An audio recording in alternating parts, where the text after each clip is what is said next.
My name is Betsy Blakeman. I'm in my third year with the Houston Junior Forum, and we're celebrating the 75th anniversary of the forum. So we're interviewing some of the directors of our service sites, and we're thrilled to have Miss Tonia Labbé with the Nehemiah Center today. We've worked with them for years and years and years, and I, along with Stephanie Pollard, coordinate the activities, the volunteer activities that we have provided for Nehemiah. So welcome, Tonia. I appreciate you being here. So why don't we start out by you telling us a little bit about the Nehemiah Center? Absolutely. Well, first, I have to say happy anniversary, 75th anniversary to the Houston Junior Forum. I just think that's such a tremendous accomplishment. And I'm so happy that I can be a part of sharing the Nehemiah story to be able to celebrate this. The Nehemiah Center works with underprivileged families, children and their families, low income. So families have to meet a financial guideline. I always say there's two things that will set the Nehemiah apart from other after school programs or other nonprofits. And it's one, we take a holistic approach. We want to work with the whole family. And we're very intentional in doing so in terms of parents are required to be involved in parent education classes and volunteer hours. And also we're faith-based. So we want to be able to share the word of God with our families as they go through their struggles, and just know that we are here for them. And for me, the most beautiful thing is to make sure that their kids start and develop and have a relationship with Jesus Christ. I think that's just a very beautiful thing that we do here. We're very intentional to focus on quality educational opportunities for the kids. So we have an early childhood education program that the Houston Junior Forum is very involved with. We have an after school program, which is our founding program that services kids from kindergarten through high school. And we transport those kids in from 6 different HISD schools. And we also have a charter middle school for 6th, 7th, and 8th graders. So we really cover everything from pre-K through 12th grade with all of our various programs. So the middle school is actual classes for those kids. Absolutely, yes. It's Okay. a regular middle school, and it's a charter school. We have a partnership with Southwest Charter Schools, and that school's been in existence for going on, I think, 7 years. And it's just been a wonderful partnership. And many of the kids that are in the middle school have been a part of our after school program, 5th graders that want to enroll as 6th graders. And again, we have 3 classes of 6th, 7th, and 8th graders. And what I like about what we do at Nehemiah is when those kids are graduating from 8th grade from our middle school program, or even our little ones that are finishing from pre-K, we help placement so that those pre-K kids can enroll in a kindergarten program for a school that we service.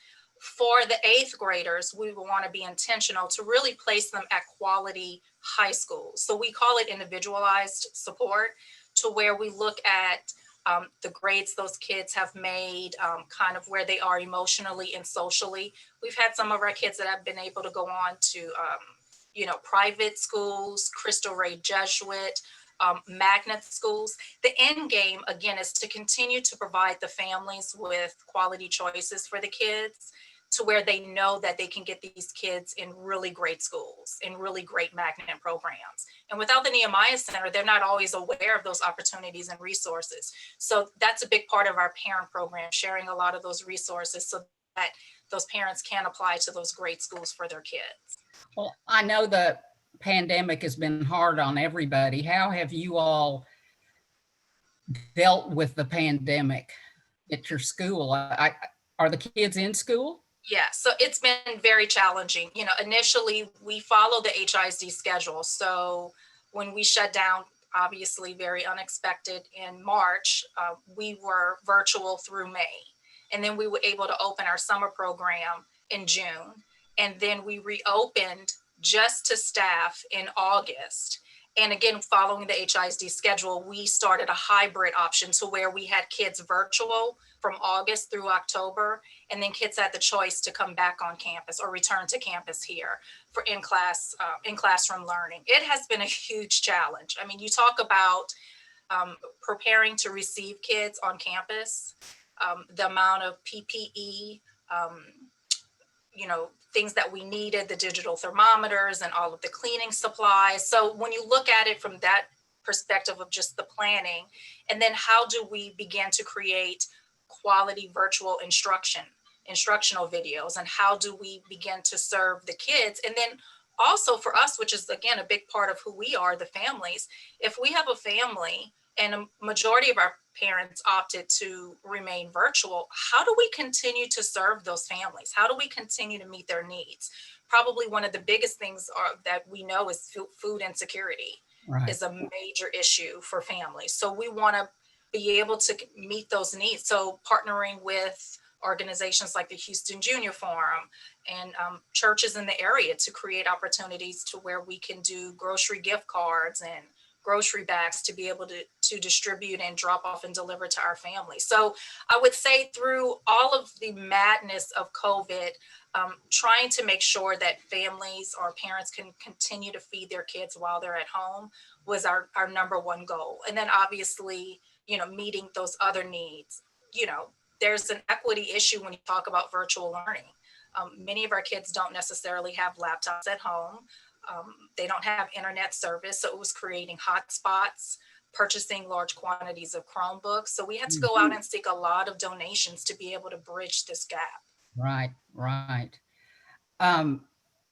So how did the Houston Junior Forum get involved with Nehemiah? Were you there?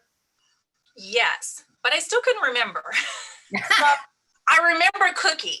Cookie was just my girl. She was my person that always came and found me whenever she was volunteering to come and update me about what was happening at the Houston Junior Forum or what she was doing with the kids downstairs. So I looked through some old information in terms of our file folder. So it was Diane Sweat, who was our development director at the time, and I'm not sure if it was Diane that reached out to Cookie or if Cookie reached out to us. I'm not sure how that happened, but it was the two of them that got together and had a discussion about how the Houston Junior Forum could support the Nehemiah Center. And it started off with just, and this was in 2011. So we're actually celebrating our 10-year anniversary of support with the Houston Junior Forum. Oh, wow. So, yes, I would be remiss if I didn't acknowledge that and just say thank you so much. I mean, that's just tremendous, 10 years of support. Oh. And the Houston Junior Forum obviously has been very emphatic about support with the pre-K program.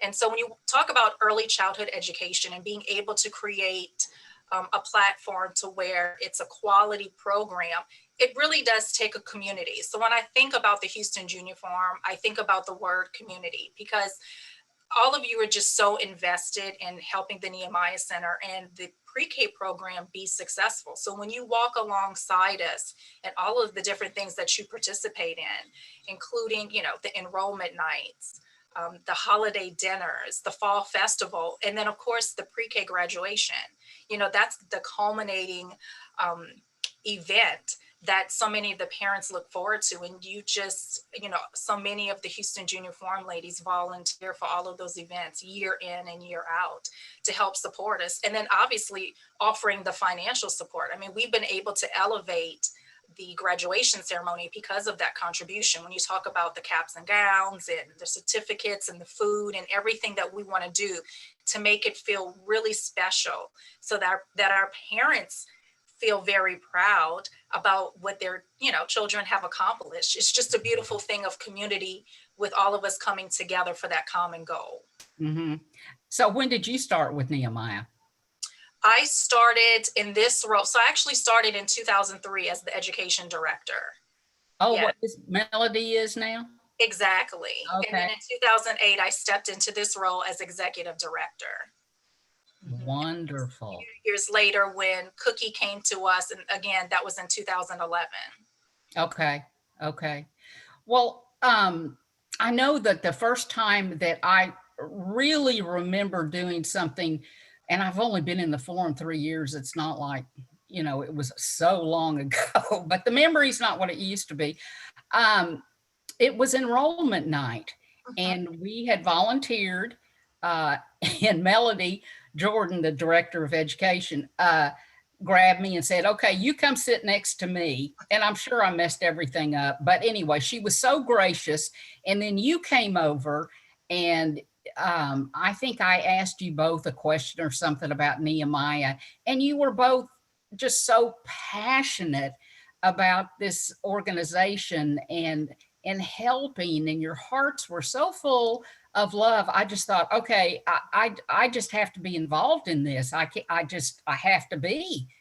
You all do such a fabulous job, and we really appreciate the opportunity to work with y'all. Now, I know that last year we did backpacks. We assembled the gift bags for you. We adopted one of the families for Christmas gifts. What can we do this year? What do you think you're gonna be able to do? Unfortunately, I think this year is going to be a continuation of last year. We're still in the midst of the pandemic, and I think we all see light at the end of the tunnel with the vaccines. But, we are a licensed facility, so we do have to follow licensing standards and CDC guidelines. So we're still unfortunately limited in terms of the type of volunteer activities that we can have here on site. What's been tremendous is organizations like the Houston Junior Forum has continued to reach out to us and say, well, even if we can't be physically on site, how can we continue to help you meet your needs and be successful, which is extremely helpful to the Nehemiah Center, because what we have managed to do through most of 2020 and certainly going into 2021 is to keep the doors open. We have to be able to keep the doors open to keep providing these critical services to our families. So I would say, I would love for us to continue to have conversations about the parents' needs, the needs of the children. What we try not to do, or what I try not to do, is plan for the families and assume that they're going to have a certain need in a certain area. So Mr. Perez, our family services coordinator, does a good job with weekly phone calls in terms of reaching out to the families and say, what are you struggling with? What do you need help with? What is your family in need of right now? And based on those conversations, we'd love to be able to come back to the Houston Junior Forum and say, here's the needs of the families. Just like we were able to do that with the backpacks. We readily knew that the kids were not prepared to, start the school year. And so the Houston Junior Forum did a tremendous job of purchasing backpacks and a lot of the supplies the kids would need to go inside of them. So I think continuing, again, to listen to the needs of the families, and then, having those conversations with you so that we can figure out what that next great project can be. But I can tell you that we will continue to need help as we get through this spring semester with this current school year and even into the summer. I just think it's going to continue to be bigger needs for the families, because this is something no one was prepared for. And even though we've spent, almost a year dealing with this pandemic, it has not made it any easier on our families. Most of them are hourly workers that really struggle to make ends meet. So when you talk about a pandemic that's impacted their wages, their daily schedules, that immediately puts a burden on that family in terms of them being able to buy basic necessities and being able to meet the basic needs of their families. And I can imagine that several of them lost their jobs because they are hourly workers for the most part. Absolutely. Many of them were furloughed, laid off a period of time, or had a reduction in hours. So even, we've had some families obviously that have been impacted by COVID to where they've been diagnosed, unfortunately, and have all recovered. But everyone has been impacted financially. Mm-hmm. Okay. What about, I know last year, unfortunately, you had to cancel your big fundraiser. Any thoughts about how you could do something this year virtually, maybe? Absolutely. So we have figured out a very creative way. We were hoping that by the time we host our annual gala, which is in March every year, we would be able to do an in-person event. But we're just not able to do that, this coming March. And so we're actually going to do a virtual gala. So we're really excited, and we're in the midst of planning it, and we know it's going to be great. And again, many other organizations have pivoted to do virtual lunches, and galas. So we know that we can quickly plan something or thoughtfully plan something that can be really great. We want to be able to have that touch point with our supporters, to be able to let them know everything that we've been doing this past year, and then obviously continue to ask them for their support as we transition through 2021. Right. We're doing our big fundraiser virtually this year too. So we can definitely relate, but I hope you'll let us know all the details about that so that we can be of support to you. And Tonia, I just appreciate so much you being with us today. And it's always wonderful to see your bright, shiny face. Thank you again. And I look forward to someday seeing you in person and giving you a big hug. Absolutely. And I just want to offer congratulations for your 75th anniversary. I just think that's just tremendous for any organization. And as I've been in this role for many years, there's been a lot of people that have given support to the Nehemiah Center financially. But the thing that I can say what makes the Houston Junior Forum different is that you support us financially, but you're very big on volunteerism and making sure that members are actively involved. And we have benefited so much, the past 10 years from that really wonderful model that the Houston Junior Forum has. So I thank you, and I appreciate each and every lady that has walked through the doors and that has supported the Nehemiah Center. We have just been tremendously blessed by your support, and we cannot do what we do without community partners like all of you. So thank you. And I hope to see you soon. Thank you. Thank you. We'll have to have a 10-year anniversary between our organizations. We'll have to have a virtual party or something. Absolutely agree. Okay. Thanks again. Hope to see you soon.